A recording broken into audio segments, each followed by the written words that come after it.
Welcome to Inspire West Michigan, the podcast that celebrates the visionaries, change makers, and business leaders shaping our region. Whether you're a fellow entrepreneur, emerging leader, or curious community member, Inspire West Michigan delivers content that informs, uplifts, and empowers. In each episode, we'll go behind the scenes with local CEOs, presidents, and entrepreneurs to uncover the stories, strategies, and values that drive their success and inspire our communities. From Grand Haven to Grand Rapids and beyond, this is Inspire West Michigan. Let's dig in. Today's guest is Josh Bytwerk, Executive Director of Love in Action, one of the most comprehensive, community-driven efforts in West Michigan. Love in Action is mobilizing volunteers, building relationships, and creating pathways for people to move from crisis to stability. I can't wait to hear more from Josh, and I know you'll be excited to hear about it too. Hey, Josh. Thanks for joining me today. Oh, thank you for inviting me, Amy. Nice to be with you. Yeah, very nice. Josh, take us back to the beginning for you in your involvement with Love in Action. What drew you to the organization? Well, the beginnings of my connection with Love, I was actually a pastor in the Spring Lake area, and we had an extra house in our church. We loaned it to Love for kind of a debt remediation program for households that needed to live maybe cost-free in a housing program. And we did that for multiple years now in the early 2000s. And so when I was looking for a job years later, I was like, Love is the combination of faith, community care, and to a demographic group, care for a demographic group that I really felt called to. So I walked back in 2015 and said, hire me. Yeah. They said no, by the way, and called me back 2 weeks later and said, would you run Food for Love? Would you be the food and donation distribution guy? So I did that for 3 years, ended up in this seat 7 years ago. Goodness sakes. And the food program has changed a lot since then. Dramatic food increases all across our community. Cost of living, as I think everybody knows, has gone up. In fact, just in the last 4 years, we can track that 10% of the Tri-Cities have moved into our service range, the range of economic range of people that we care for. So yeah, this has been a challenging season. We, in 2018, had 4,500 individual visits to our pantries. We had 16,000 in 2025. So wow. The numbers, that's not quite quadruple, but it is easily over 3 times the amount. Yeah. Wow. Amazing. And the food program is just one of the many programs that Love in Action offers to our community. For those who probably have heard of Love in Action, I'm sure we're not all aware of all of those programs. You mentioned to me that there's over 20. Yeah, there are over 20. Can you help us to understand what those programs, what that includes?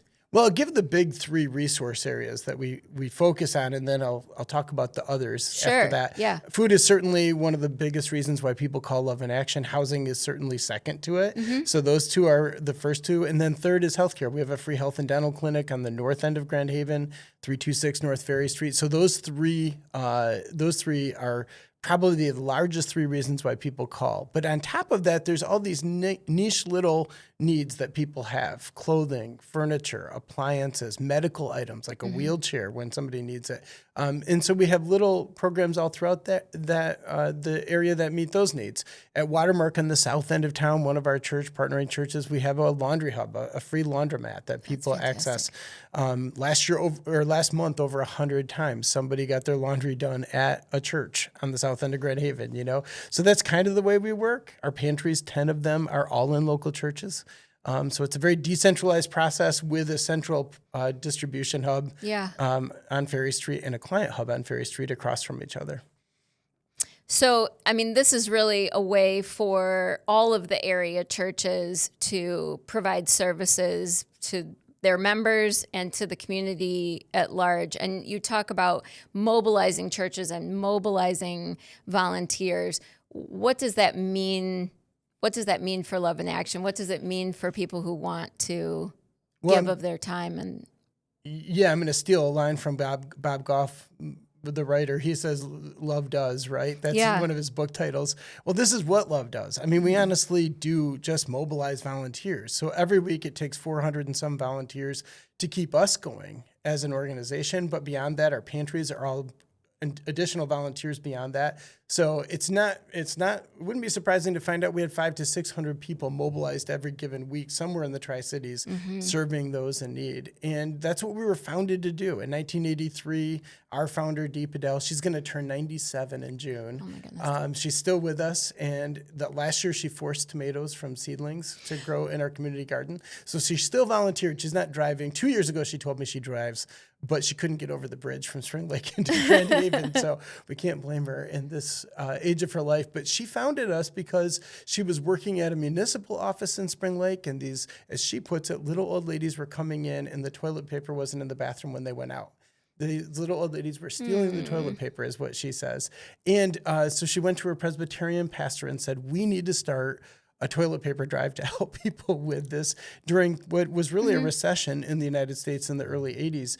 And that started a movement of putting the churches together. For 20 years, we worked as a part of Mosaic Counseling and coordinated efforts across this area. But still today, 41 out of 45 churches support us in the Tri-Cities. It's a movement begun by churches, but has moved across the community to serve people just all across any number of different ranges and with people that are volunteering from different faith communities. And it's just amazing to see what God does every day. Yeah. I really do say, I hope Bob doesn't sue me, and he is a lawyer, but love does. That's what it does. Yeah. Yeah. Well, it's really truly an amazing program, and I jumped right in, right? And so I'm going to back up a minute and just talk about you and kind of how you came to feel the way that you feel about this community and about what volunteers can do to support our community members. But you were raised in the church, so to say. Yeah, absolutely. So, my dad was the Baptist minister in Spring Lake for 20 some years.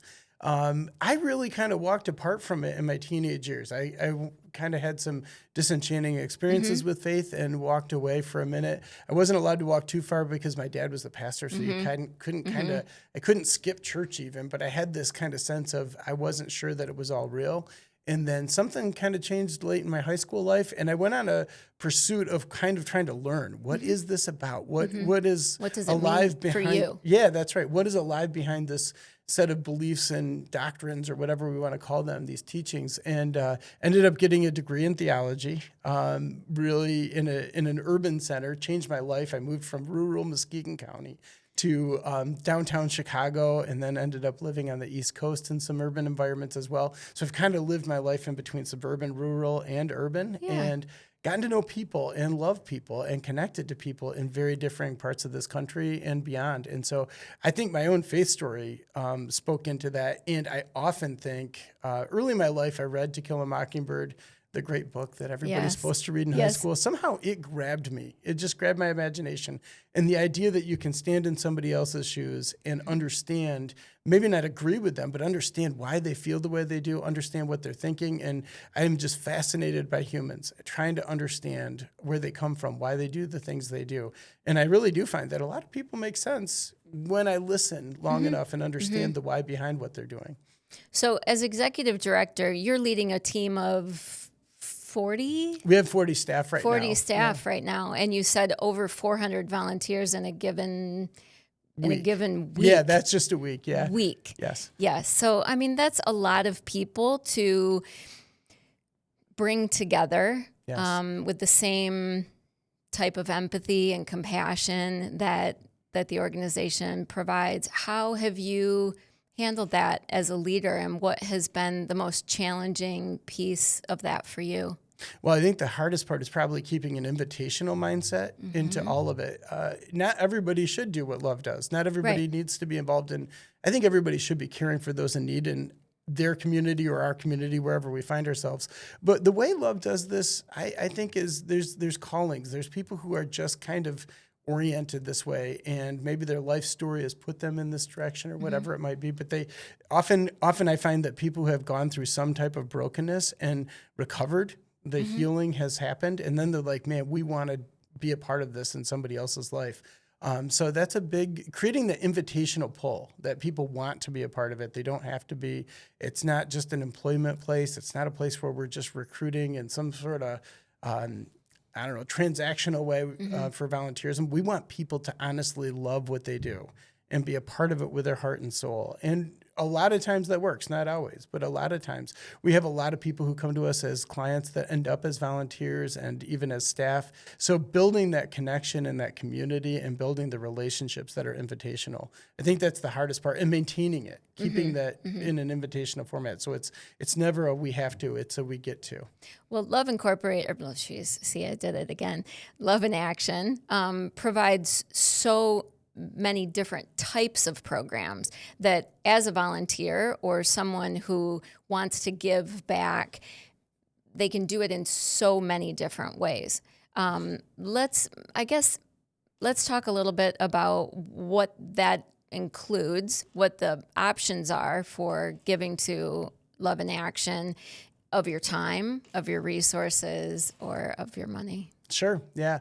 I mean, the three different categories, right? Volunteerism, in-kind donations, material donations, yes, and actual cash donations. Sure, that's important too, sure. Right? None of it doesn't come free by any means. There right. are large numbers of donors in this community supporting love. I'll start with volunteerism. Every 2 weeks, we run an orientation. I'll call it a class, but it's really like an hour-long guided tour of love.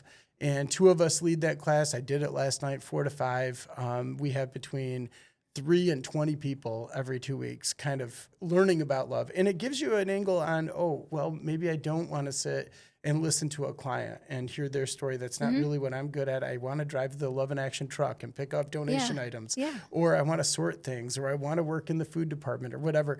It gives you an idea for where you might fit and what the skill set is needed in each area.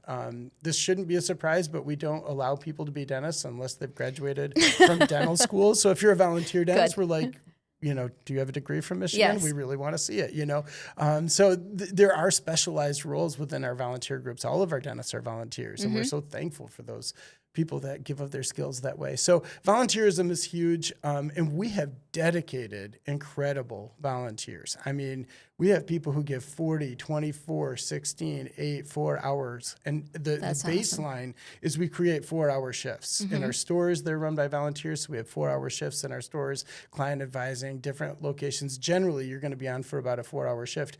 Some of those people seem to compound those and just keep signing up. And some of them sign up for more than one department. So they're definite heroes. When it comes to in-kind donations, 32% of what it takes to run Love comes from its stores. So when people give things, what it takes to run a health and dental clinic and a shelter where people are not able to pay for the services, that's what the stores pay for.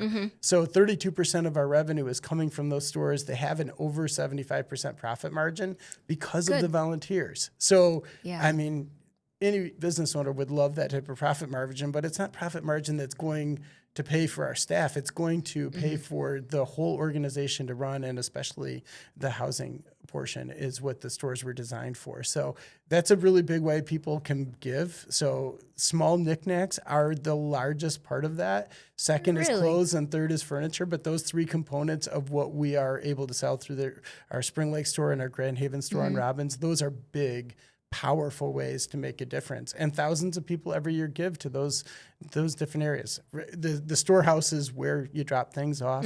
And also the store on Robbins Road has a donation drop off at the back end of it. The last area, I like to talk about the financial because people don't know this about Love, but over 99% of it is local money.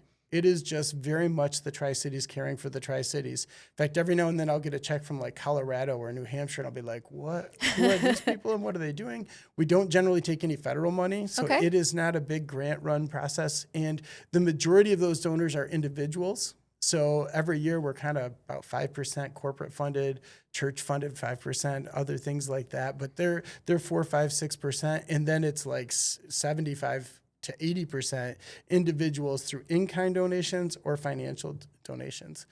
One last little snapshot about this. Last year, we bought 15% of our food. So we distributed over $2 million in food, and our total budget isn't that much more than that. But we distributed $2 million and only spent a few $100,000 on the food itself because so many people are giving non-perishable food, or Walmart, Meijer, Leppinks, D&W, all donors. Aldi's, the new Aldi's is a great donor already. That's great. Bakeries, almost every bakery in town gives us something. Day-old bread or whatever it might be. So Starbucks is a donor, Great Harvest Bread downtown. So it's very much a communal effort. We're driving food trucks around, picking up food Monday, Wednesday, and Friday, and dropping it off at our community co-op, dropping it off at the pantries. So. And how many pantries did you say there are around town? There are 10 pantries. There's also a Backpack Blessings program that works through the schools for kids. That's weekend food. But the 10 pantries are for households. And then we have a membership-based food. We call it a community co-op, but it's like a little market on the south end of Grand Haven. So many different, That's different ways to very decentralized, it sounds very complicated, but it's also very invitational. So people are a part of it because they want to be, which really keeps the whole thing going. The desire, the appreciation. There's a thankfulness to it. That's really beautiful. So we tapped into housing a bit. Yep. And there's different levels of housing support that Love in Action can provide those in need. Can we talk a little bit about that? Sure. We have 2 shelters, one for women and children and one for men on the south end of Grand Haven. And then we have a very affordable rental building, I'll say, which is very much towards the lower end of our community economically. And you only have to pay 1/3 of your take home to live there, but you have to live within a certain economic range. But what we're about is trying to help people move from homelessness to independence. So that's just a constant challenge, helping people walk through it. We love, my mom she passed away last year, and she was a grammarian. She was an English teacher, and I did not do that great in her English class, true confession. But prepositions are important. We'd love to do something not for somebody or to someone, but we want to work with people. And so that housing department is about walking through life with those challenges, facing them, getting out of some debt, walking through sober living, and helping people to move into a place where they're healthy. And so that's what one side of our housing department is about. The other side is 10 churches are uniquely kind of put themselves aside to help people pay rent and utilities through our housing ministry collaborative. So when somebody calls us and says, I have a housing need and I'm not sure I'm going to be able to make my rent, we want to make sure they're going to be able to stay in the house for a year. But if we know they can, then we're going to come alongside and be able to put together some money through those local churches. And we run a special fund at Love for this where donors give to it, and we're helping people pay their rents every month. Last year, $130,000 went through that program, and 86 households, if I remember right, over 85 were able to stay in their houses because of it. So utilities, rent, mortgages, all of those things. What do you find the point of entry to be as it relates to housing? Meaning, is that where you're finding community members getting involved with Love in Action at the onset? Like, is that how they're? Is that how our volunteers are finding No, I'm this, sorry. The community members who are needing housing support. Yeah.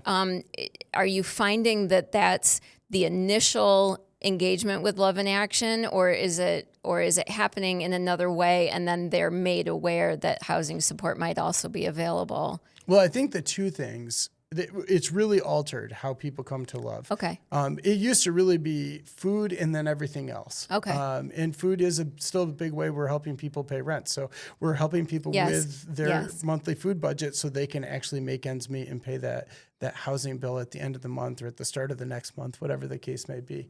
But more and more, I think it's diversified into significantly different housing needs, and they are really remarkably different from one another. So if somebody in the groups inside of this, so if somebody's a single parent and they're homeless, and they're actually staying with a friend, that's a very different type of homelessness than somebody who is living outside and living in the cold. Yes. So we have seen more and more of both of those types of things, but the answers are slightly different when somebody comes to us. And then there's a vast group of people in our community that are paying somewhere between 1/3 and 50% of their take home on housing. So they're not homeless and they're not necessarily about to be homeless, but they're paying such an expensive rate for their housing, whatever it might be, that they're having a hard time making ends meet. And so a little bit of help can help them stay in their homes.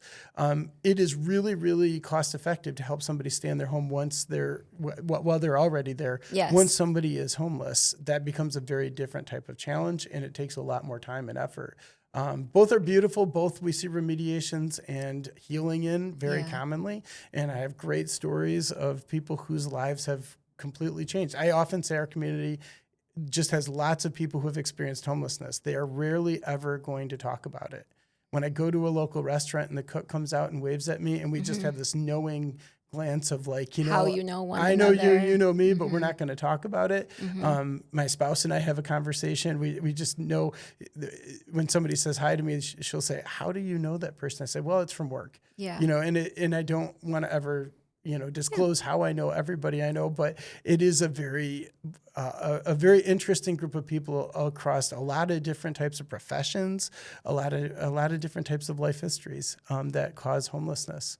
Well, I think when you've met one homeless person and heard their story, you've literally met one homeless person and heard their story. The next person will be very different. And we tend to take homelessness or housing need and act like it's one type of thing. Right. It's really a series of relationships that have gotten broken, and somehow we have to recover the connections in the community around that person. Well, and you've when we spoke earlier, you talked about how isolation is actually kind of the greater challenge around housing, around homelessness, and around crisis as it relates to housing. Yeah, I think at one point you asked me what are the big things that have changed. And one is just, I think we are at least 1,000% more people calling us for housing support than when I started. There's just the 10 to 1, I'll just say. And I think there is just a huge housing need. And I think our community is aware of that, and it is not very unique to Grand Haven. Unfortunately, this is true in Grand Rapids. It's true in Muskegon County. It is true in Allegan County. It is true almost anywhere you look right now, and it is true across the United States. So this is a vast problem, not a local problem. But we're the people locally to deal with it, along with partners like the Salvation Army and Good Sam. When it comes to the other challenge that we have realized is that for whatever reason, with the increased need in this time, we have seen people grow more and more isolated. There is a stigma to poverty. We understand that, but there are no solutions to it that are isolated. All the solutions have to do with connection. So creating a community co-op is creating a place for relationships to form, inviting people to volunteer and be a part of their own success, creates these friendship patterns that we are not in control of, that we don't manage. They're not programs, but they're very organic, and they're very much what success is made of. So helping people to not be isolated and creating those kind of containers for human connection is just growing to be one of the major things we do. We have 10,000 clients in a given year, 10,000 unique people. Most of them are not going to get many services. It's just going to be a service here and there. There's a lot of people who just they're not regulars. They're coming in every now and then. But to look at that group of people and say what they need is 2 to 3 people in their lives. We're talking about a number like 10,000, but what we need is 2 to 3 people in their life. I interviewed a guy a few years ago, and he had literally walked completely out of debt, was able to pay his monthly bills, and he was so excited about this. I said, what made the difference? He said, well, the information in your class, we have financial fitness and Thrive classes. And he said, the information was, it was okay. I was like, oh no. I thought the information was what it was all made up of. He said, no, what was amazing is the people I was in the class with. I was in this class with a single mom, and I realized she's fighting a battle, and she's fighting it for children. And I was working alongside her, and we were connecting and just realizing that we were both in this kind of thing together, and we could see success. And he said, honestly, watching her work towards her success empowered me and transformed the way I thought about it. And he just said, I realized I'm not alone. I'm not the only person like this. In fact, I'm not even the person in maybe the most difficult position. There are people all around me facing this. And it really, that one interview changed us. For the next couple of years, we just concentrated on it and said, how do we create more connections? How do we create more relationships? How do we help people to have friendship? And that's a funny word, but we need friends. Yeah, all absolutely. of us do. I mean, that connection makes the world of difference. And today, I mean, all of us live in a more isolated way than we ever did before. I mean, we look back at the relationships that we had as children, and then we look at our children and the relationships that they have with their friends. And because of mobile devices and all of these different kinds of things, it's changed the way that our relationships are formed and that they grow. And so, you know, if you don't make a concerted effort, or you don't have the environment in which to grow those relationships, they suffer. Yeah, absolutely. And, you know, you talk about empowerment, and I know empowerment is a huge pillar of Love in Action, and what you know, a lot of these programs are not about solving the problem by sort of throwing a solution at it, but rather to empower. Tell me more about that. Yeah, well, one side of it is we never want to do for someone what they can do for themselves, or what they can do in relationships around them that are healthy, because that actually creates dependence, and that's the opposite of help. We don't do that because we don't want to be used, because we're trying to manage.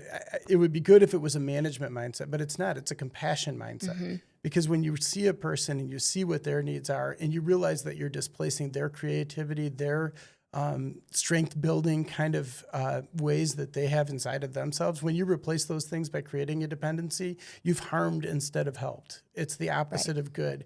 And yet the intentions are good. It's hard to catch because we want to do the right thing, but it doesn't have the right effect on the other side. So building that kind of relationship that's actually healthy, creating those partnerships is what empowerment is really about, and finding out what somebody has to give. We talk about asset-based thinking, asset-based development. So what does somebody have? What's an asset that they have, a skill set that they have? One of our volunteers cannot walk and cannot read, honestly.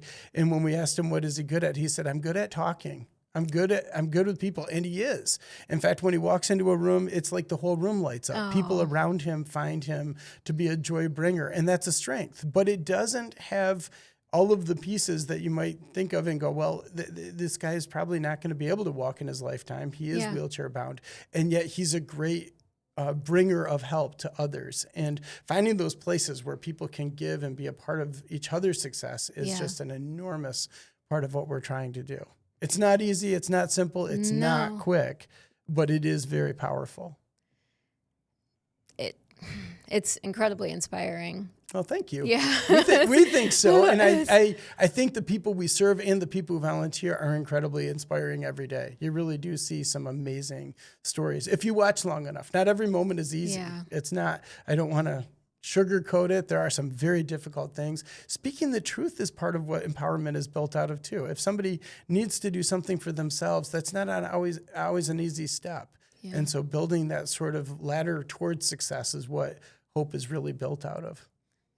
It's fantastic. So the Storehouse is a newer program for Love in Action. Can you talk a little bit about that and how that came to be? Well, I'll say it's a new building. It's an old program. It's actually the oldest. It's the oldest building of Love's buildings that we just replaced. So we had about 4,500 square feet of warehouse space, which used to house all of our community care, our client connections. It used to house all of that. It used to house all of our food programming and our administrative offices in one place, along with the warehouse.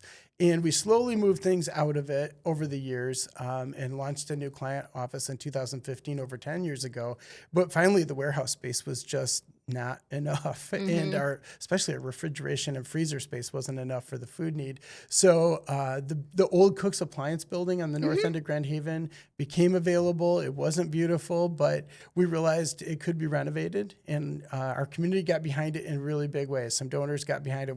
One really large donation came in very early and said, "We believe in this. We're going to launch it." The Community Foundation had an impact grant that really made a difference as well. And then hundreds of donors beyond that. So we were able to raise over $1 million, put it into place, launched in December. The community had a day to go through it in January, but honestly, if you drop off a T-shirt or a piece of food item, you can get a tour any day you want. It's open 9 to 5. But yeah, the Storehouse, and we named it after the book of Genesis. The Storehouse, we're very much a Christian nonprofit. Our roots are started by the church, and there was this guy in the Old Testament that knew that a famine was coming, had a prayer moment, and he put away food for people who were going to need it. And they called those the storehouses in my childhood Sunday school class. Yeah. So we named it that. It's called the storehouse, yeah. So what are all of the activities that are happening at the storehouse? Well, our central pantry is there. So Okay. all of our food programs come through that building, every one of them. So our pantries are picking up their food at no cost from us there. In fact, one of my favorite moments was a St. Pat's person, St. Pat's Roman Catholic Church. I call it St. Pat's. I should Yes. say St. Patrick. Yes.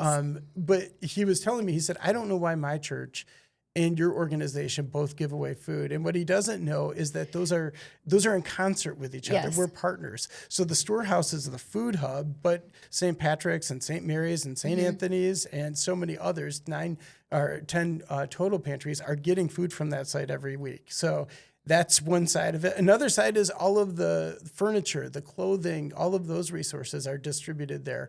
So they're donated at the front door. They walk through a process in the middle part. Volunteers are a part of that. It's really fun to watch the people volunteering as well. It's a very interesting list of very diverse people, lawyers and doctors, alongside people who are retired that just are giving their time, alongside some people who need some community service, alongside some high school kids.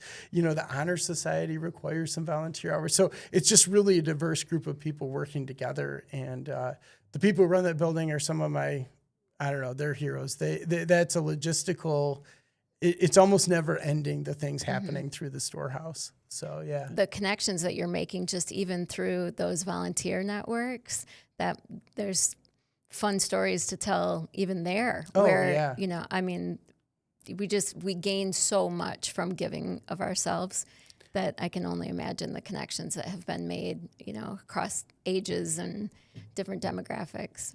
Just within your volunteer base. It's interesting you say that, because I've been doing this 10 years, and I would say that real transformation, real freedom is almost always found when somebody gets to a place of gratitude and finds something they can give. Not what they receive, but what they give. And that's true of clients, that's true of volunteers, and that's where transformation takes place. So listening to other people. This is what I think the Christian faith is built on. It's kind of where I started in my life, was realizing it wasn't about just what I believed, but it was what I was able to give.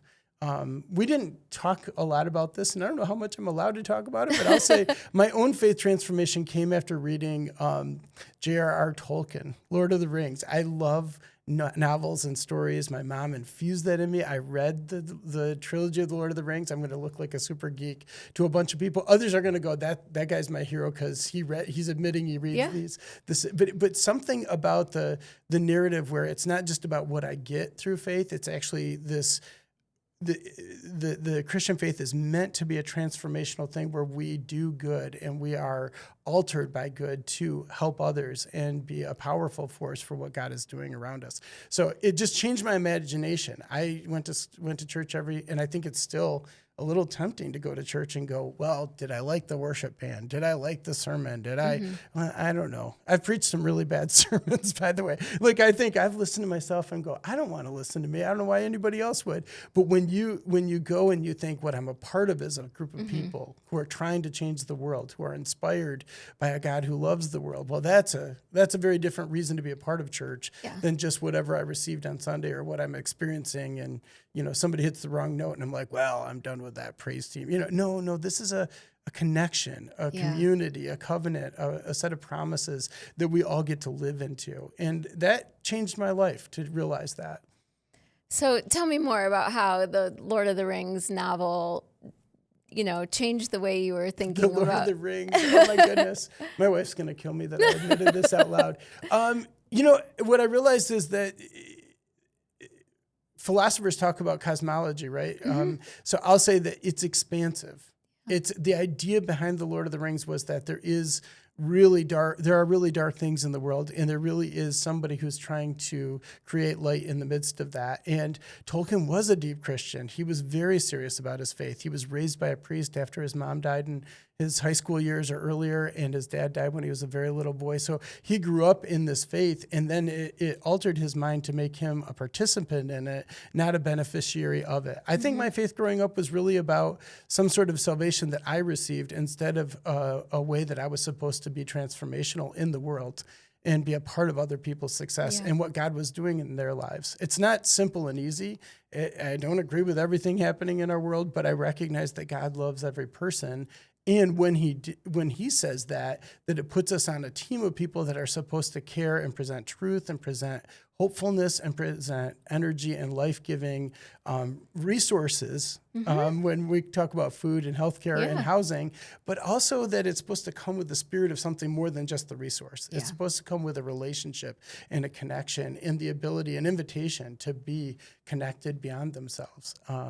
And Tolkien convinced me of that through his narrative. It's like another world you get to jump into outside of this one and experience and then go, okay, how does that change the way I look at our world? And I realized I am part of a team instead of somebody who's supposed to benefit from this teaching or thinking process. Well, your leadership is incredibly inspirational, and I think your ability to kind of read between the lines, see between the lines, and understand people is truly a gift. Well, thank you. Yeah. Thank you. So we talked about just a bit about the co-op and some of the educational offerings that you provide there. Is there a story that you can share about someone who you feel was, received, a piece of education maybe that they were missing, or information that helped them to transform kind of their future? My friend Judy shared her story last year, and so I have her permission to share it because she told her story at our fundraiser. She filmed it. It was amazing. But she told a whole narrative where she came to us first for food, and then second, she needed help with housing because her roommate had moved out and she had grown very isolated during COVID. That stigma and that depression and difficulty, anxiety had really built up in her, and she was just kind of hiding out in a home until resource need drove her outside of it. And Judy's story really helped me to understand, again, what we've heard from others as well, which is that a resource is where the story begins, but it's not where it ends. So I was able to watch. In fact, I remember the day she actually walked into our Ferry Street location where she started, as opposed to our co-op, which is actually a different building. And she informed us that she had gotten completely out of debt because she had moved from food to housing to financial fitness, which is our financial class, gotten a coach, walked through the process, and then announced it like, I am free. I don't owe anybody anything besides my house payment now, and I'm able to move forward and get a job. And then she told, this is the most poignant moment for me, is that in the middle of that, because she volunteered in the co-op, she didn't just sit as a client. She actually became a volunteer in it. She met a friend who she volunteered with, and the two of them became a partnering duo to serve others and to care for those around them. And when she announces this story, I always think it's funny what people think of as the climax of their story, the moment when it reaches the apex of the mountain, right? And you'd think, well, the debt-free part was where she met that was the big moment. Or maybe it was that she learned something in the class. It was actually that she met someone. She had a friend. Her name was Amanda. And this relationship is powerful for them both. And she said, I now have a friend. Now, for me, I have a lot of friends, and maybe some of our listeners have a lot of friends. Maybe some of them don't. But if you don't have one friend is a very big deal. If you only have one friend, a second friend might be a big deal. And so those connections that are actually healthy are one of the things we've learned, is that that's what education is a little bit about. It's not just information, it's connectedness, it's community. And so when we put those people in a place where they can build those relationships, that's just creating a room full of people that's really honest, kind, open towards each other. And when you see those relationships develop, that's the big win. On the way, by the way, she walked out of debt. On the way, she kept her house. On the way, she was no longer all food good insecure. Things. Yeah, those are all things that maybe if you're a donor of love, you want to hear those things. I want to hear people's lives get better. Yeah. I want to hear them stay better. And so seeing that set of relationships means I think the information has a better chance of sticking once the community around them is all working together. Another story of how connection solves isolation, and that's right. All of those. And makes information more powerful. It's real hard to get done a disciplined act like saving your money or, working through something financially when you're isolated. Yeah. When you're with friends and they're working at it with you, man, that is a powerful help to whatever process you're in. Yeah.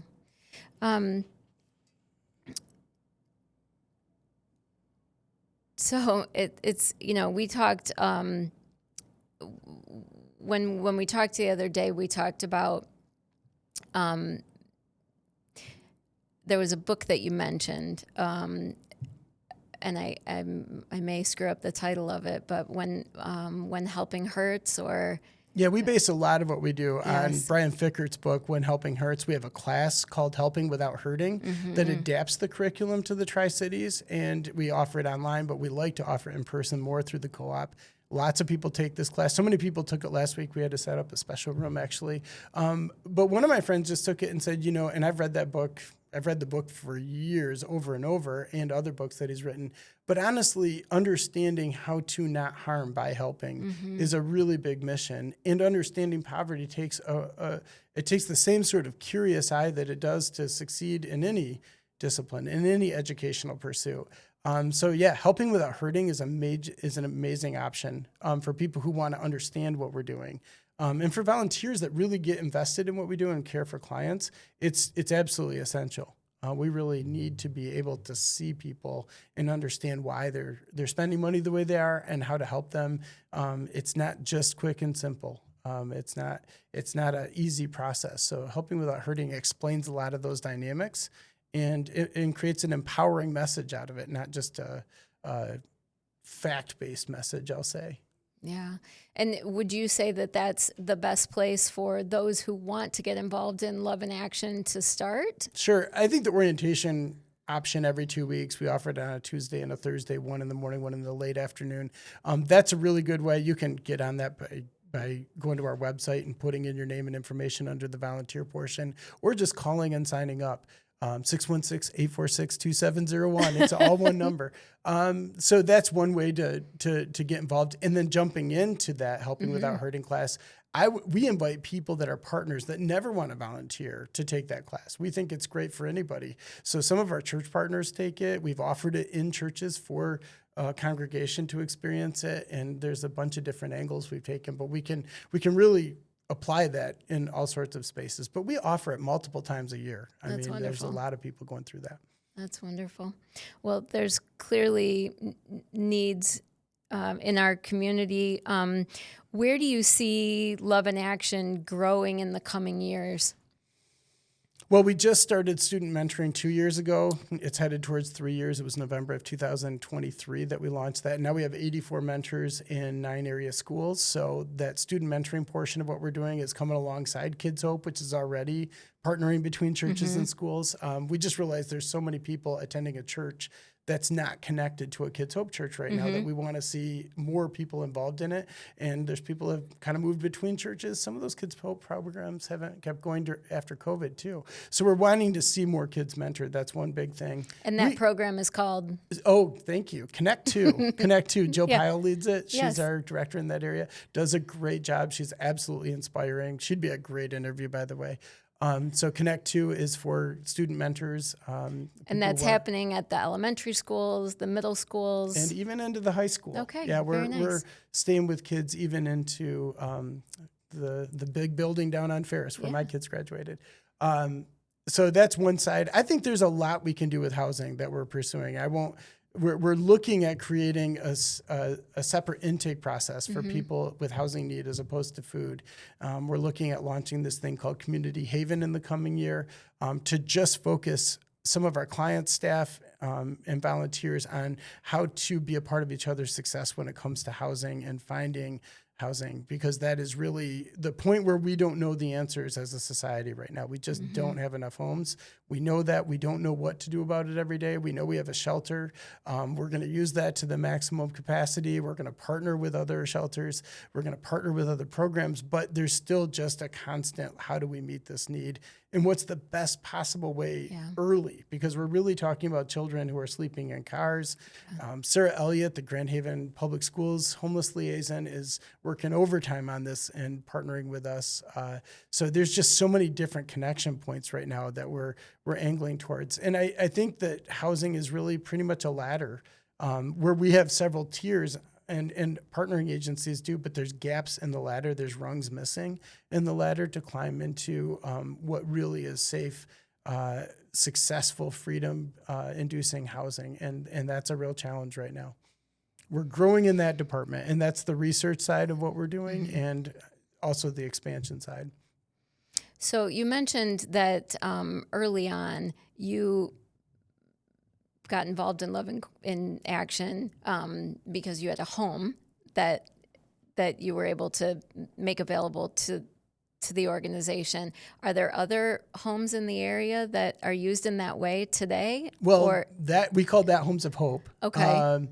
That house is no longer available, but it really launched into Hope House and Harbor Hall and Providence Place, 3 different housing programs, which are much bigger. That was a senior care complex on the south end of Grand Haven that we were able to walk through a renovation process with. And there's 2 different buildings across the street. Providence Place is across the street from it. So there's 3 programs down there right now, and that's not enough. Actually, we need more. So it's really something to think about, because it moved from one house and one family to multiple families. There's between 20 and 35 people sleeping at Love every day, and has been, I don't think we've been below 20 any time in the last year. So yeah, there's people here very constantly. We're always walking through a waiting list and an intake process at Hope and Harbor every week. You know, one of the things I find most inspirational about talking to you is just understanding all of the different ways that Love in Action is among us. Yeah. You know? Yeah. And that many are likely unaware that it's all connected, and in all the different ways that you're out there helping our community. It's funny you say that, because in our orientation a few weeks ago, one of the guys said, I have gone to one of these churches that supports you for years, and I never heard all these pieces. It has grown into something that's a little bit, you got to give it some time to understand what it does. I gave one of my friends a tour from out of town. He lives north of here, and I just drove him around, and he said, I knew you worked at this thing called Love. I didn't know it had, and I always think of the proverb with the blind men who find an elephant. You know, the one guy on the side of the elephant says, an elephant's a wall. The one with the tail is like, it's like a string and looks like a big, gigantic vacuum cleaner hose if you touch the trunk, paper if you're touching the ear. Well, I mean, we're a set of stores, but we're also a set of unifying churches working together while we're a distribution center, while we're a clinic, while we're a set of shelters, so it really is kind of a thing where if you look at it from a different angle, every day is a new day, and there are different components to it. So it does take a little bit of a, I don't know. Well, and it's really just, it's how the organization has reacted to the greatest needs. Yeah, that's true. So, and you know, you've created an opportunity to bring that to life, to answer to those challenges. And what I love is I think often when a good idea comes to the surface and people in our community hear about it and the church community beyond that, they want to be a part of it. That's a very constant thing. So, you know, I had a pastor ask me a while back, how does our church support you better? And I started to talk through the people in their church that are already supporting us that they don't know about. Yeah. So it's really funny because it's very grassroots, very organic level of connection. And sometimes we think of as leaders like, well, we got to move big things. I think Love is an example of a lot of small things that have moved in a coordinated effort. Absolutely. Yeah. Absolutely. It really gives the community a way to be a part of so many different kinds of things that you know, if you don't have dollars to give, you have time to give. If you don't have food to give, it's amazing. That's right. It's really amazing. And I guess lastly,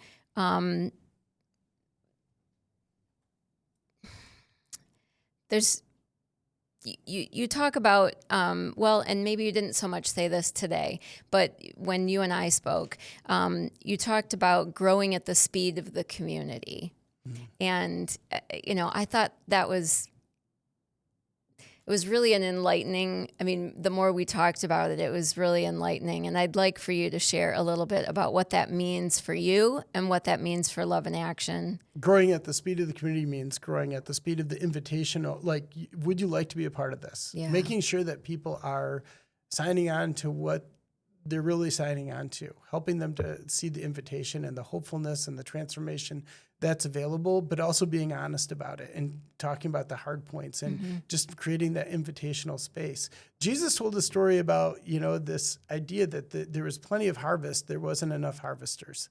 He talked about the fact that you have to move at the speed of the people who are going to set themselves apart and go after this need.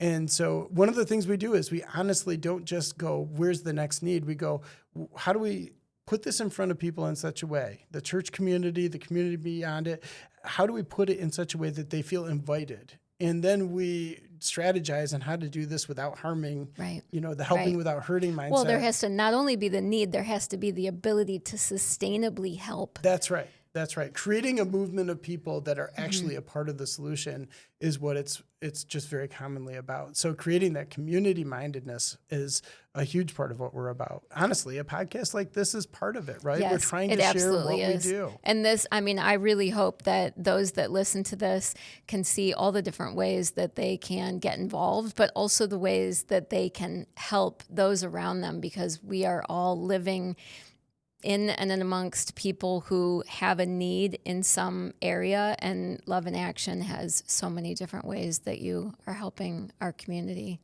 Well, thank you for saying it. I will tell you, right now our estimates, and I think they're very good estimates, are that 40% of the Tri-Cities fit within our service range. And that number for me, again, I grew up in Kent and Muskegon counties. I was a West Michigander, but I wasn't from Grand Haven. My spouse is from here. I married into the community, so to speak. But I would tell you, I would never have guessed the percentage. Our newest board member told me the other day, he said, until I jumped, we have a team that fixes people's different things that go wrong in a house. They'll come in and be a repair team. He said, when I got in some of these homes, I didn't know that there were people in need like this in Grand Haven. I just didn't know it was here. And it's a little bit hidden. So, 40% is a big number. 20% of our community is in a pretty significant, every year they're going to need something kind of need. And making a way for small needs to be met quick avoids kind of that long-term big challenge that can come up. As Benjamin Franklin said, a stitch in time saves 9. And that idea is very much behind a lot of what we do. Yeah.